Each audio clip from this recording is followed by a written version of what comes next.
नमस्कार, मैं हूं श्वेता झा और स्वागत है आप सभी का न्यूज पथ पर।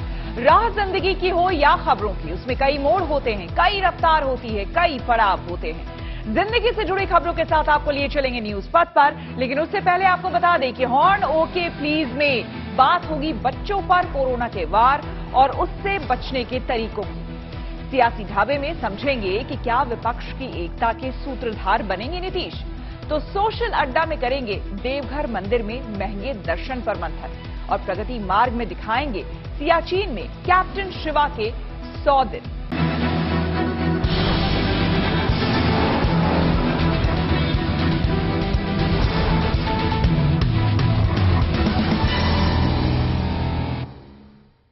चलिए शुरू करते हैं न्यूज पथ पर सफर और सबसे पहले ऐसी तस्वीरें आपको दिखाते हैं जिनका जिक्र सरे रहा है। ये तस्वीरें सुर्खियों में भी है और सोशल मीडिया पर भी है। इनसे आपका बाखबर होना बेहद जरूरी है क्योंकि चौराहे पर इन्हीं की चर्चा है। भारत में अमेरिकी राजदूत एरिक गारसेटी का अमेरिकी दूतावास ने अलग अंदाज में स्वागत किया। उनके दिल्ली पहुंचने पर अमेरिकी दूतावास ने कुछ ट्वीट किए। इन ट्वीट की शुरुआत नमस्ते लिखकर की गई। साथ ही एक वीडियो भी जारी किया गया जिसमें राजदूत को भारतीय संस्कृति की खूबियों से रूबरू करवाया गया। साथ ही इस वीडियो में भारत की अलग अलग भाषाओं के जरिए एरिक गारसेटी का स्वागत हुआ। 2 साल से भी ज्यादा समय से भारत में कोई स्थायी अमेरिकी राजदूत नियुक्त नहीं था।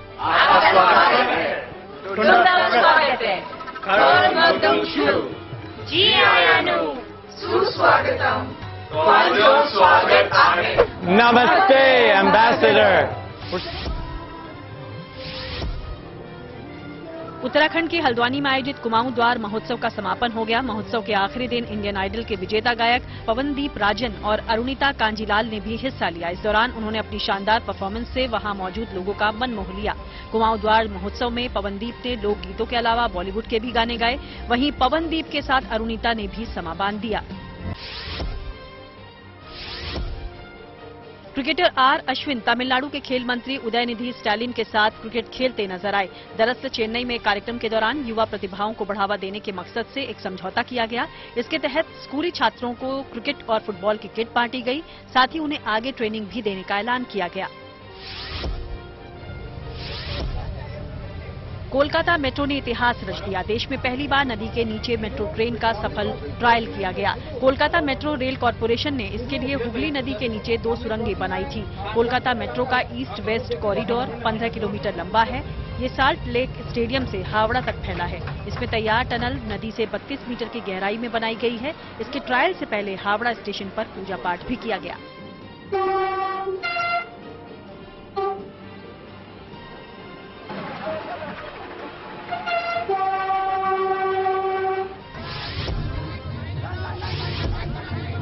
झारखंड के खूंटी में केंद्रीय मंत्री अर्जुन मुंडा अलग अंदाज में नजर आए। उन्होंने यहां नगाड़ा बजाया और लोगों का उत्साह बढ़ाया। दरअसल ये मौका सरहुल महोत्सव का था जिसमें हिस्सा लेने के लिए आदिवासी समुदाय के लोग भी बड़ी संख्या में पहुंचे। इस दौरान उन्होंने लोक नृत्य भी किया।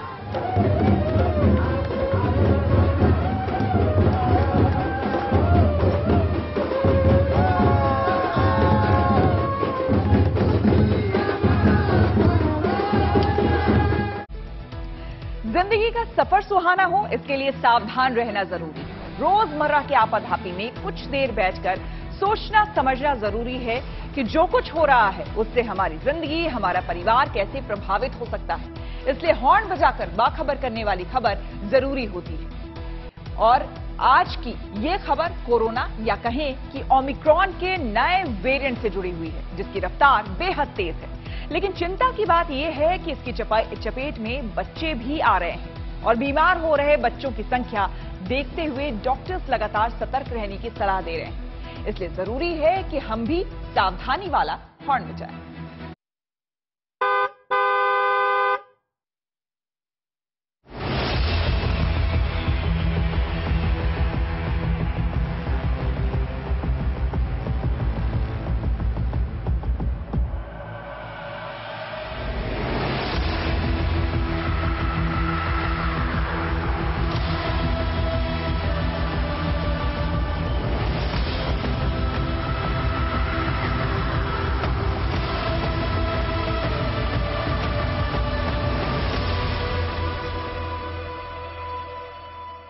बेशक कोरोना की तेज रफ्तार है, लेकिन हमारे पास भी तो वैक्सीन वाली सुरक्षा दीवार है। कोविड प्रोटोकॉल और दूसरी सावधानियों के साथ हम वायरस का मुकाबला करने में सक्षम हैं। पर चिंता उन बच्चों की है जो वैक्सीनेटेड नहीं हैं, क्योंकि ओमिक्रॉन का नया वेरिएंट बच्चों को अपनी चपेट में ले रहा है।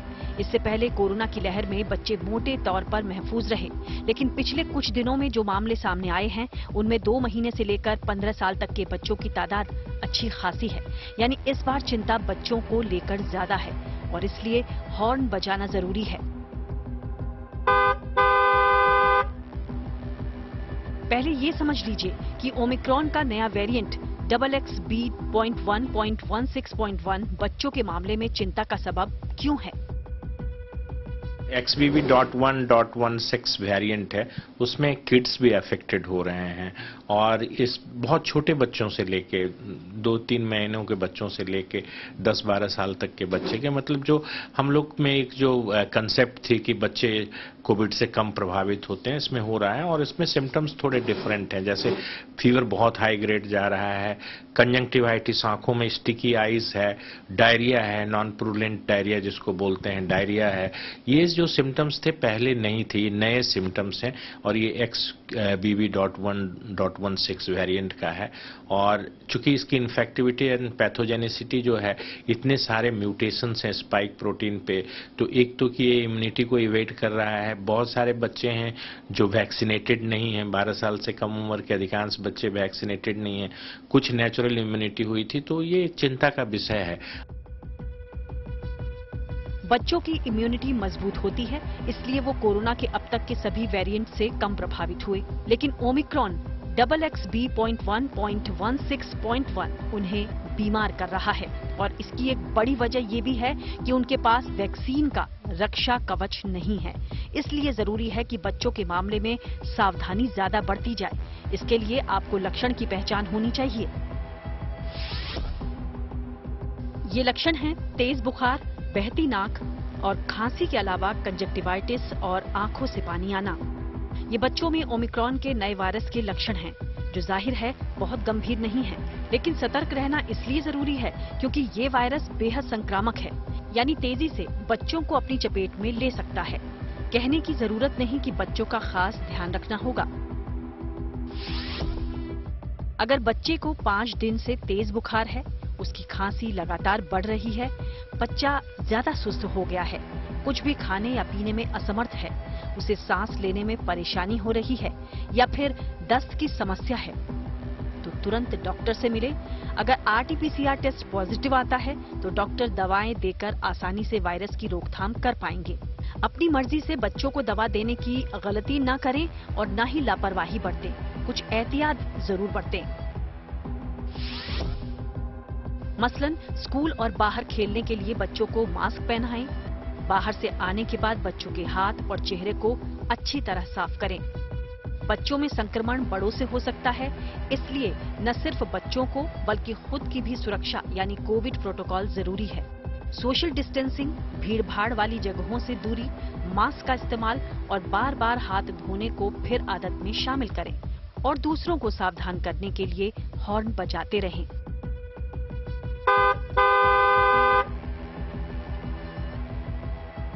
Bureau report, good news today. Omicron के नए वेरिएंट ने हम सबके लिए और खास तौर पर बच्चों के लिए समस्या कैसे बढ़ाई है और सुरक्षित रहने का तरीका क्या है, इसे हमने समझा डॉक्टर मनोज कुमार से। 6 महीने से आपकी जो कोविड अप्रोप्रिएट बिहेवियर है वो करीब करीब बिल्कुल बंद हो चुकी है। तो इससे क्या होता है कि आप खुद टेस्ट भी नहीं कराते हैं, तो जो पॉलिसी हमने बनाई कि टेस्ट, ट्रैक, ट्रीट, इम्यूनाइजेशन और कोविड अप्रोप्रिएट बिहेवियर, हमने 5 चीजें छोड़ दी, तो निश्चित तौर पे ये सर्ज आया है और म्यूटेशंस हुआ है, तो जो पुरानी इम्यूनिटी थी वो हमें प्रोटेक्ट नहीं कर रही है। हालांकि देखिए अभी तक कोई सीवियर डिजीज नहीं हुआ है बच्चों में। पहले भी जो हमने वेरिएंट से देखे उसमें बहुत कम लोगों में सीवियर जो होता था रिएक्शन, उसमें जो वो एक समझिए इम्यून मीडिएटेड चीजें होती थी और फिर हाई ब्लड प्रेशर लो हो जाना, हार्ट कमजोर हो जाना, तो वैसे वैसे बहुत कम होते थे सिम्टम्स, और बच्चे जनरली बहुत माइल्ड सिम्टम्स के साथ ठीक हो जाते थे। बट मुझे लगता है इस बार में थोड़ा सा वायरस के म्यूटेशंस का इफेक्ट है। और दूसरी चीज, निश्चित तौर पे मैं आपके माध्यम से लोगों को कहूंगा कि अभी हाई टाइम है कि आप कोविड एप्रोप्रिएट बिहेवियर पे जाइए। देखिए, चीजें बंद नहीं हो सकती, स्कूल को आप बहुत दिन तक क्लोज नहीं रख सकते हैं, और जितनी भी आपकी जो अर्थव्यवस्था है वो भी नहीं रुक सकती है। तो उसमें एक ही बचाव का तरीका है कि आप कोविड एप्रोप्रिएट बिहेवियर करें, और दूसरा है कि आप जो क्योंकि बच्चों को भी एडल्ट से ही मिलता है, तो मुझे लगता है कि जो लोग बूस्टर डोज नहीं लगाए हैं, अनफॉर्चुनेटली हमारे यहाँ केवल 27% पॉपुलेशन को मिला है बूस्टर डोज, वो बूस्टर डोज लगवा लें।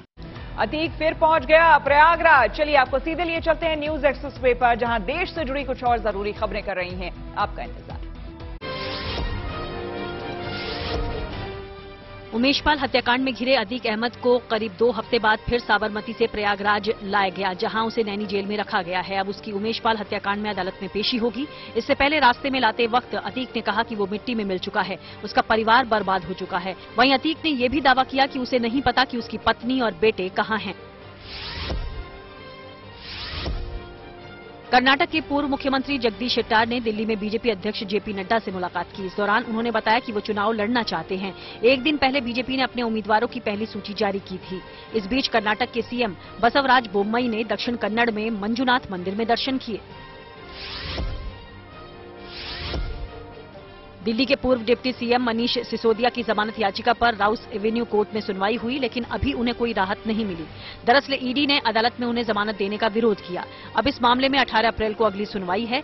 अपनी दलील में मनीष सिसोदिया ने पत्नी की बीमारी का हवाला दिया, लेकिन ईडी ने कहा कि जब सिसोदिया के पास 18 विभाग थे और जब वो दूसरे राज्य में जाकर चुनाव प्रचार करते थे, तब भी सिसोदिया की पत्नी की देखभाल दूसरे लोग करते थे। ईडी के मुताबिक मानवीय आधार पर पूछताछ से नहीं बचा जा सकता। राजस्थान को पहली वंदे भारत एक्सप्रेस ट्रेन की सौगात मिली। पीएम ने वीडियो कॉन्फ्रेंसिंग के जरिए इसे हरी झंडी दिखाई। ये ट्रेन उसी रूट पर चलने वाली शताब्दी एक्सप्रेस की तुलना में 60 मिनट तेज होगी। अब अजमेर से दिल्ली कैंट का सफर 5.25 घंटे में पूरा हो जाएगा। शताब्दी एक्सप्रेस दिल्ली कैंट से अजमेर तक 6 घंटे 15 मिनट का समय लेती है।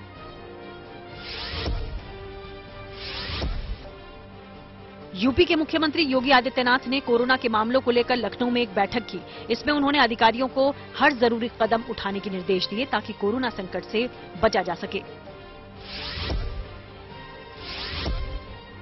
अभिनेता सोनू सूद ने एक वीडियो शेयर करते हुए एक ट्वीट किया। इसमें दिखाई दिया कि खुले मैदान में एक तिरपाल पर कुछ लोगों ने चावल के जरिए सोनू सूद की तस्वीर बना डाली। ये पहल मध्य प्रदेश के देवास में एक एनजीओ की तरफ से की गई, जिसने 2500 किलो चावल जुटाया।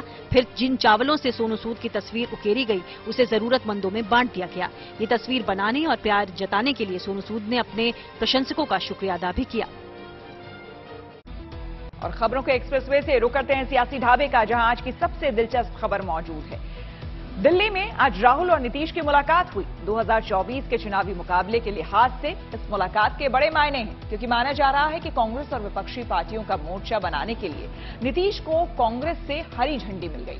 हालांकि अभी कुछ भी कहना जल्दबाजी है, लेकिन इस मुलाकात से सियासी पारा तो जरूर ही चढ़ा है।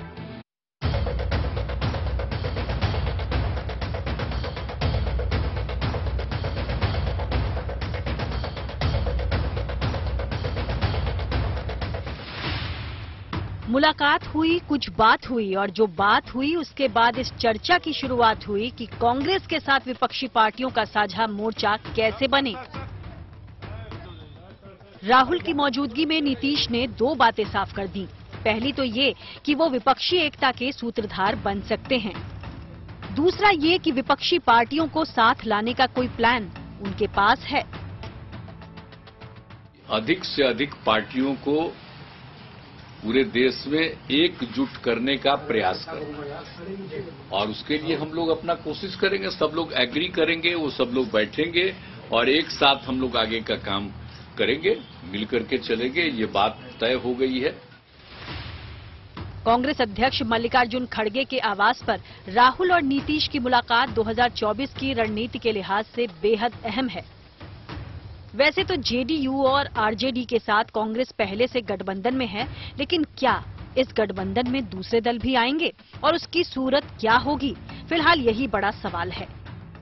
हम सभी ने मिलकर तय किया कि सभी पार्टियों को एकजुट करना और एक होकर आगे जो चुनाव आएंगे उस चुनाव में एकजुट दिखाकर लड़ना। तो ये हमारा निर्णय हुआ है और हम सभी मिलके उसी रास्ते पे काम करेंगे। यूं तो विपक्ष को एकजुट करने की कवायद ममता से लेकर केसीआर तक कर रहे हैं, लेकिन यक्ष प्रश्न ये है कि गैर कांग्रेसी सभी पार्टियों को कैसे साथ लाया जाए। क्या यूपीए की तरह कांग्रेस की अगुवाई में मोर्चा बनेगा या फिर तीसरे मोर्चे को खड़ा किया जाएगा? इन सवालों के जवाब अभी नहीं मिले, लेकिन खड़गे के घर पर हुई मुलाकात के दौरान नेताओं की बॉडी लैंग्वेज देखकर यही लगता है कि किसी फॉर्मूले पर सहमति बन गई है। ऑपोजिशन को एक करने में एक बहुत ऐतिहासिक कदम लिया गया है। आपने सवाल पूछा कितने ऑपोजिशन पार्टीज को इकट्ठा करना है।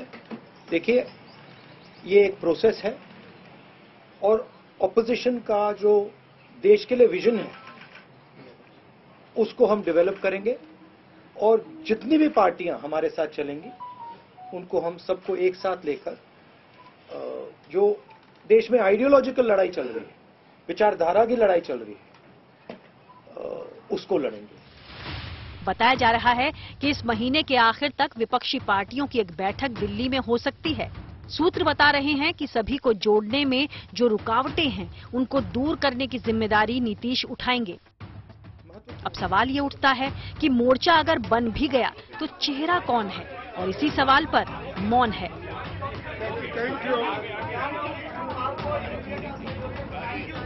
चेहरे यानी नेतृत्व का मसला बड़ा है। कांग्रेस राहुल के साथ खड़ी है तो नीतीश अपनी संभावनाएं तलाश रहे हैं। हैरत की बात नहीं कि बीजेपी और विरोधियों को ऐसे दलों की दोस्ती में दम नजर नहीं आता। ये जो अलग अलग दल मिले हैं, ये भ्रष्टाचार के दल में बुरी तरह से घिरे हुए हैं, डूबे हुए हैं। और मैं तो पहले भी कहता हूं, न इनकी नीति साफ, ना कोई नीतियां एक जैसी हैं, ना विचारधारा एक जैसी है और ना नीयत साफ है। ये तो केवल अपनी साख बचाने के लिए या किसी भी बहाने से जीत दर्ज कराने के लिए इकट्ठे आने का प्रयास करते हैं। भाई, उनसे बिहार में तो गठबंधन संभल नहीं रहा। दिल्ली गए हैं राष्ट्रीय स्तर पर विपक्ष को एकजुट करने। किस सोच के साथ गए हैं, वो अपने में एक बहुत बड़ा प्रश्न है भाई। आज की तारीख में अगर विपक्ष उनके नेतृत्व में एकजुट हो तो किस आधार पर एकजुट होगा भाई? विपक्ष में कई और ऐसे बड़े दल हैं, कई और ऐसे बड़े नेता हैं जिनके पास, कांग्रेस की बात कर लीजिए भैया, 600-700 विधायक हैं कांग्रेस के पास। ममता बनर्जी जी की बात कर लीजिए, 200 से ज्यादा विधायक हैं। अखिलेश जी की बात कर लीजिए, 125 विधायक हैं। केजरीवाल जी, जिनकी पार्टी को अब राष्ट्रीय पार्टी का भी दर्जा मिल गया है, दिल्ली पंजाब मिलाकर उनके पास 150 विधायक हैं। तो ऐसे में कोई 40 विधायक वाली पार्टी को अपना नेता कैसे मानेगा? बहरहाल, जैसे हाथ मिलाकर राहुल और नीतीश निकले, उसके बाद नई सियासी खिचड़ी की चर्चा तेज हो गई है। नतीजा चाहे जो हो, सियासी चकल्लस होना तय है। Bureau report, good news today. News पथ पर आगे धन बाजार है, जहां शेयर बाजार से लेकर कारोबार तक की सभी अहम खबरें हैं और इसका सीधा रिश्ता आपकी आमदनी और आपकी जेब से है। तो तेज रफ्तार खबरों के बीच ये जरूरी खबरें छूट ना जाए, इसलिए सीधे आपको लिए चलते हैं धन बाजार। बुधवार को शेयर मार्केट में तेजी का सिलसिला बरकरार रहा। सेंसेक्स 235 अंक चढ़कर 60,393 के स्तर पर बंद हुआ। वहीं निफ्टी भी 90 अंक के उछाल के साथ 17,812 के स्तर पर बंद हुआ। बुधवार को सराफा बाजार में भी तेजी दर्ज की गई। एचडीएफसी सिक्योरिटीज के अनुसार सोना 330 रुपए महंगा हुआ। प्रति 10 ग्राम सोने का भाव 61,080 रुपए हुआ। इससे पहले कारोबारी सत्र में इस येलो मेटल की कीमत प्रति 10 ग्राम 60,750 रुपए थी। वहीं चांदी में 840 रुपए का इजाफा हुआ। 1 किलो चांदी का दाम 75,780 रुपए दर्ज किया गया।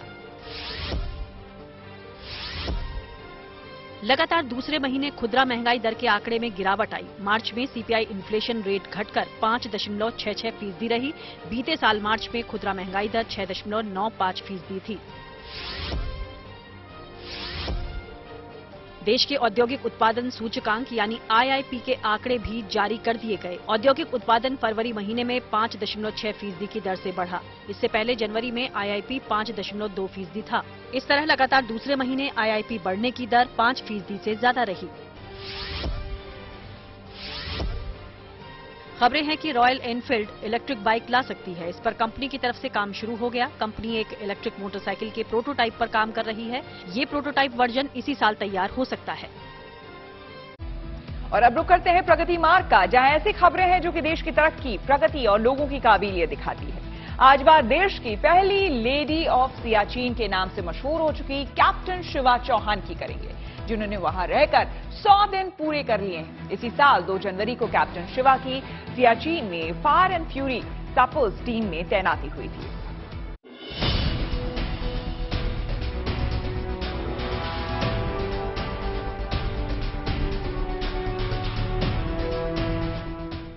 दुनिया का सबसे ऊंचा बैटलफील्ड सियाचिन।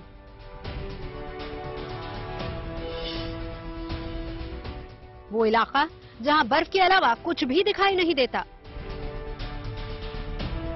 यहां चलने वाली बर्फीली हवाएं हड्डियां तक गला देती हैं। यहां सालों भर कुदरत अपना सबसे खौफनाक रंग दिखाती है। उस सियाचिन में हिंदुस्तान की वीरांगना कैप्टन शिवा परचम फहरा रही हैं। दुनिया के सबसे ऊंचे युद्ध क्षेत्र सियाचिन में कैप्टन शिवा चौहान ने 100 दिन पूरे कर लिए हैं। करीब 23,000 फीट की ऊंचाई पर मौजूद सियाचिन, यहाँ शून्य से करीब 50 डिग्री नीचे होता है औसतन तापमान। बर्फीले तूफान शुरू हो जाएं तो ये करीब 3 हफ्ते तक लगातार चलते रहते हैं। यहाँ सालों भर औसत करीब 36 फीट बर्फबारी होती है। ऐसे मुश्किल हालात को शिवा के हौसले ने बौना साबित कर दिया। ये बहुत हर्ष, उल्लास और गर्व का विषय है कि captain Shiva Chauhan, Indian army की महिला कैप्टन ने अब सियाचिन में 100 दिन की टेन्योर पूरी कर ली है। ये एक बहुत बड़ी उपलब्धि है, क्योंकि सियाचिन की पहाड़ियों में इतनी ऊंचाई पर ठंड इतनी ज्यादा होती है, ऑक्सीजन की इतनी कमी होती है, खाना इतना सिंपल खाना पड़ता है, और सबसे बड़ी बात है कि वहां पर हर वक्त दुश्मन से हमला होने का खतरा रहता है। ऐसी हालात में कैप्टन शिवा चौहान अपने परिवार से दूर हिमाचल की विहंगम ऊंचाइयों पर हमारे देश के दूसरे बहादुर नौजवानों के साथ 100 दिन रही हैं। ये भारत की महिला शक्ति की बहुत बड़ी कामयाबी है। काराकोरम की बर्फीली पहाड़ियों में करीब 20,000 फीट की ऊंचाई पर ये वो इलाका है जहां चलना फिरना, उठना बैठना तो दूर, यहां तक कि सांस लेना भी मुश्किल होता है। ऐसे मुश्किल हालात में शिवा ने 3 महीने से ज्यादा का वक्त बिता दिया है। इसमें कोई शक नहीं है कि एज ए महिला अधिकारी कैप्टन शिवा चौहान को पल पल पर अपने जवानों के साथ खतरों का सामना करना पड़ा होगा। उनको लॉन्ग रेंज पेट्रोलिंग पर जाना पड़ा होगा, जहां पर की गहरी बर्फ की खाइयां होती हैं, उनमें उतरकर फिर से वापस चढ़ना महिलाओं के लिए क्या, एक पुरुष के लिए भी बहुत ही कठिन काम होता है। दुनिया के सबसे ऊंचे युद्ध क्षेत्र सियाचिन में कैप्टन शिवा चौहान सक्रिय रूप से तैनात होने वाली पहली महिला अधिकारी हैं, जहां उन्होंने कड़ी मेहनत के बाद ये मिसाल कायम की है। कैप्टन शिवा चौहान सियाचिन में तैनात होने वाली पहली महिला अधिकारी है। कैप्टन शिवा सेना की फायर एंड फ्यूरी कॉर्प्स की सदस्य हैं। फायर एंड फ्यूरी कॉर्प्स को आधिकारिक तौर पर 14वां कॉर्प्स कहा जाता है। इसका हेडक्वार्टर लेह में है। फायर एंड फ्यूरी कॉर्प्स की तैनाती चीन, पाकिस्तान की सीमाओं पर होती है। साथ ही ये सियाचिन ग्लेशियर की रक्षा करते हैं। इसी के चलते कैप्टन शिवा चौहान को सियाचिन की कुमार पोस्ट पर तैनाती मिली। कुमार पोस्ट सियाचिन ग्लेशियर में अग्रिम पंक्ति की चौकी है। ये उत्तरी ग्लेशियर बटालियन का हेडक्वार्टर है। कुमार पोस्ट 15,632 फीट की ऊंचाई पर बनी है। कुमार पोस्ट पर पारा दिन में भी -21 डिग्री के आसपास रहता है। भारी बर्फबारी के चलते यहाँ सैनिकों को राशन पानी पहुँचाना मुश्किल हो जाता है। दरअसल रणनीतिक लिहाज से भारत के लिए सियाचिन एक बेहद अहम मोर्चा है। सियाचिन की भौगोलिक स्थिति उसे भारत के लिए बहुत महत्वपूर्ण बनाती है। इसके एक तरफ पाकिस्तानी नियंत्रण वाला इलाका है तो वहीं दूसरी तरफ है चीन। सियाचिन की जो पहाड़ हैं वो 11,000 से 18,000 फीट की ऊंचाई तक हैं। चप्पे चप पर मौत का खतरा मंडराता है। वहां पर रात के समय टेम्परेचर -10, -20, -30 डिग्री चला जाता है। हवा और तूफानी हवाएं चलती हैं जो कि किसी भी वक्त एक मनुष्य को उड़ाकर किसी भी गहरे खाई में गिरा सकती हैं। वहां ऑक्सीजन की कमी होती है। कई बार तो ऑक्सीजन की कमी और इतनी ज्यादा ठंड की वजह से जवानों के या अफसरों के फेफड़े में पानी भर जाता है। इसके अलावा वहां की जो पहाड़ हैं उनमें किसी भी वक्त बर्फ का तूफान यानी स्नो एवलांच आ सकता है। सियाचिन वो जगह है जहां कुदरत हर पल इम्तिहान लेती है, हर पल हौसले की परीक्षा होती है। यहाँ चुनौतियों को झेलने के लिए अकूत हौसले और अक्षुण्ण जज्बे की जरूरत होती है। आज कैप्टन शिवा देश की बेटियों के लिए एक मिसाल बन गई हैं। कैप्टन शिवा चौहान राजस्थान की रहने वाली हैं। उन्होंने उदयपुर से अपनी स्कूलिंग की। उनके पास सिविल इंजीनियरिंग में बैचलर्स डिग्री है। 11 साल की उम्र में उन्होंने अपने पिता को खो दिया था, लेकिन फिर भी हौसला नहीं खोया। बचपन से ही कैप्टन शिवा ने सेना में आने का सपना संजोया था और इसके लिए उन्होंने चेन्नई में ऑफिसर्स ट्रेनिंग एकेडमी से कड़ा प्रशिक्षण भी लिया। मई 2021 में उन्हें सेना की इंजीनियरिंग रेजिमेंट में कमीशन किया गया। सियाचिन में तैनाती से पहले कैप्टन शिवा चौहान को सियाचिन बैटल स्कूल में कड़ी ट्रेनिंग से गुजरना पड़ा। ट्रेनिंग के दौरान उन्हें दिन में कई घंटे बर्फ की दीवार पर चढ़ना सिखाया जाता था। हिमस्खलन में अपना और साथियों का बचाव करने के तरीके भी उन्हें सिखाए गए। कई तरह के मुश्किल हालातों में सहन शक्ति की परीक्षा भी ली गई, तब जाकर उन्हें ये मुकाम हासिल हुआ। आज कैप्टन शिवा 15,500 फीट की ऊंचाई पर मौजूद कुमार पोस्ट पर ड्यूटी कर रही हैं। यानी हम और आप महफूज हैं, तो इसमें हमें शिवा के जांबाज कंधों का भी सहारा है। कड़ाके की सर्दी में जब हम घरों में चैन की नींद सोते हैं, तो कैप्टन शिवा चौहान इसी बर्फीली दुर्गम इलाके में देश के लिए मुस्तैदी से दिन रात अपना फर्ज निभाने में जुटी हैं। Bureau report, good news today.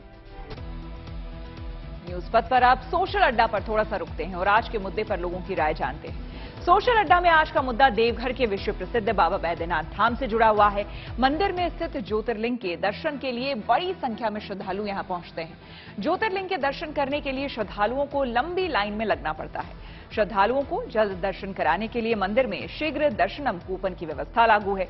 सामान्य दिनों में शीघ्र दर्शनम कूपन के लिए 250 रुपए देने होते हैं, जबकि महाशिवरात्रि जैसे विशेष दिनों पर शीघ्र दर्शनम कूपन की कीमत 500 रुपए तय की गई है।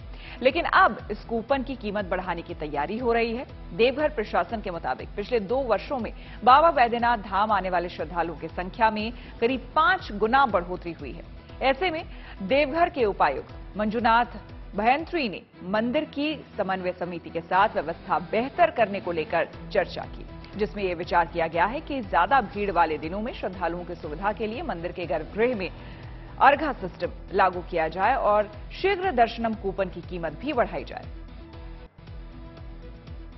पिछले 2 साल में जितने पहले श्रद्धालु आते थे, विशेषकर शीघ्र दर्शन कूपन के जो हम लोगों ने एनालिसिस किए, वो 5 गुना बढ़ी है।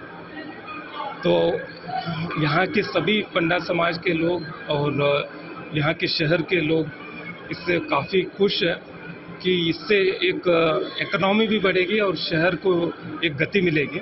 जिस तरीके से बनारस में भी कुछ देर के लिए अर्घा रहता, ताकि जो बुजुर्ग लोग रहते हैं, दिव्यांग लोग रहते हैं और महिलाएं रहते हैं, छोटे छोटे बच्चे रहते हैं, और कम समय में भी ज़्यादा लोगों को दर्शन भी हो पाएगा और जलार्पण भी हो पाएगा। और साथ में जो है सुबह और सेकेंड हाफ जो एक निर्णय जो होगा समय, उस समय जो है स्पर्श पूजा रहेगी। तो इससे जो आने वाली इतने अत्यधिक संख्या में जो श्रद्धालु जो है, वो हम लोगों को उनको बेटर एक सुविधा दे पाएगा। जिससे बाबा मंदिर के प्रति और श्रद्धालुओं के प्रति काफ़ी गंभीर है। आज उन्होंने बैठक की, अभी जो शीघ्र दर्शन की समस्या उसके बारे में बात की, मंदिर में श्रद्धालुओं की पानी की जो असुविधा थी उसके विषय में बात की, और आने वाला श्रावणी मेला में श्रद्धालुओं को बेहतर से बेहतर सुविधा कैसे उपलब्ध कराया जाएगा उस विषय में समन्वय समिति से बात की और आगे की रणनीति तैयार करने के लिए कहा गया। अभी 250 के रेट में लगातार यहाँ शीघ्र दर्शन कूपन के लिए श्रद्धालुओं की भीड़ बढ़ती जा रही है। और हम लोग सुविधा सिद्धदर्शन के देने के बाद टिकट को भी। न्यूज वक्त में आगे पब्लिक होर्डिंग पर बच्चों के पालन पोषण से जुड़ी एक जरूरी खबर। गांव की तुलना में शहरों की जिंदगी बेहतर मानी जाती है। खाने पीने और खेलने कूदने के लिहाज से ग्रामीण बच्चों के मुकाबले शहरी बच्चों को ज्यादा सुविधाएं मिलती है, जिससे कि शहर में बच्चों का लालन पोषण बेहतर होता है। लेकिन हाल ही में सामने आई एक स्टडी में पता चला है कि अब गांव में रहने वाले बच्चे शहरी बच्चों से ज्यादा सेहतमंद हैं, कद में ज्यादा लंबे भी हैं। इंपीरियल कॉलेज लंदन की ये global study science journal nature में छापी गई है, जिसमें शहर और गांव में रहने वाले बच्चों की लंबाई और वजन के बारे में सर्वे किया गया। ये रिसर्च 200 देशों के शहरी और ग्रामीण इलाकों में 5 से 19 साल तक के 7 करोड़ 10 लाख बच्चों पर की गई। इस स्टडी में साल 1990 से लेकर 2020 तक बच्चों की लंबाई और वजन का 30 साल का डेटा एनालिसिस किया गया। इस स्टडी में प्रमुख तौर पर यह बात सामने आई कि ज्यादातर देशों में शहरों में रहने वाले बच्चों की लंबाई और वजन का पैमाना कहे जाने वाले BMI यानी कि बॉडी मास इंडेक्स में कमी आई है, जबकि गांव में रहने वाले बच्चों में देसी खान पान और रहन सहन में सुधार की वजह से उनका शारीरिक विकास बेहतर हुआ है। स्टडी में पता चला है कि 21वीं सदी में शहरी बच्चों को मिलने वाली स्वास्थ्य सुविधाओं का फायदा कम हुआ है।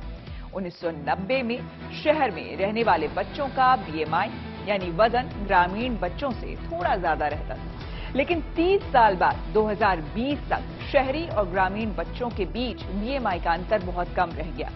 रिसर्च हेड ने बताया कि स्वच्छता, पोषण और स्वास्थ्य देखभाल में सुधार के कारण ग्रामीण क्षेत्र अब शहरों की बराबरी कर रहे हैं। रिसर्च हेड ने इसके पीछे की वजह बताते हुए कहा कि शहरी बच्चों के पास खेलने कूदने के लिए पर्याप्त जगह नहीं है। वो हेल्दी फूड के बजाय जंक फूड ज्यादा खाते हैं। गांव के मुकाबले शहरों में बच्चे प्रदूषण के संपर्क में ज्यादा रहते हैं, जिसकी वजह से उनके शारीरिक विकास पर बुरा असर पड़ता है। और यही वजह है कि ग्रामीण बच्चों की तुलना में शहर में रहने वाले बच्चों में डायबिटीज और मोटापे का जोखिम ज्यादा देखा जाता है। ट्विटर पर फ्री वाले ब्लू टिक हटने की तारीख फाइनल हो गई है। टेक्नोलॉजी से जुड़ी ऐसी ही हर एक जरूरी खबर को जानने समझने के लिए आपको लिए चलते हैं डिजिटल गली में। ट्विटर पर फ्री वाले वेरीफाइड अकाउंट का ब्लू टिक हटने की तारीख तय हो गई। ये ब्लू टिक 20 अप्रैल से हट सकते हैं। खुद ट्विटर चीफ एलन मस्क ने अपने अकाउंट से ये ऐलान किया।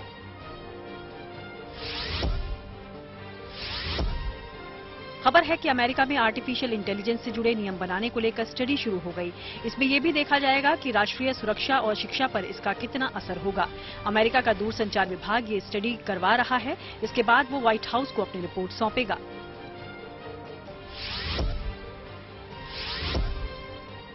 अमेरिका की आर्टिफिशियल इंटेलिजेंस कंपनी OpenAI ने एक बड़े इनाम का ऐलान किया।